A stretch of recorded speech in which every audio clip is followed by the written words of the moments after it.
అంటే అపాం పతి, నీటికి మిత్రుడు ఎవరు అంటే సూర్యుడు. బ్రహ్మగారు సృష్టిలో మొదట నీటిని సృజించాడు.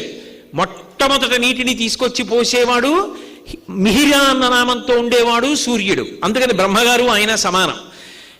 పద్మంలోంచి వచ్చి కూర్చుంటాడు, పద్మాసనుడయి ఉంటాడు బ్రహ్మగారు. అసలు ఆ పద్మం వికసించి అందులోంచి కాంతి వచ్చింది అంటే అందులో సూర్యుడు కూర్చున్నాడు. అందుకని బ్రహ్మ కులపర్వతాల్ని సృష్టించాడు బ్రహ్మగారు. మేరు పర్వతాన్ని చుట్టూ ప్రదక్షిణం చేసి గౌరవం తెచ్చాడు సూర్య భగవానుడు. అందుకే సూర్యుణ్ణి పిలిస్తే ఆవాహన చేస్తే సత్యనారాయణ వ్రతంలో మేరు ప్రదక్షిణీకుర్వాణం అంటారు. మేరు ప్రదక్షిణానికి ప్రదక్షిణం చేస్తూ రా అంటారు. మేరువుకి గౌరవం తీసుకొచ్చాడు, కులపర్వతాలకి గౌరవం తెచ్చాడు. బ్రహ్మకి 4 తలలుంటాయి. సూర్యుడు 4 దిక్కుల కాంతులు వెదజల్లుతాడు కాబట్టి 4 తలలు ఉన్నట్టుగా కనబడతాడు. కాబట్టి బ్రహ్మకి ఆయనకి భేదం లేదు. ఇక విష్ణు అంటారా,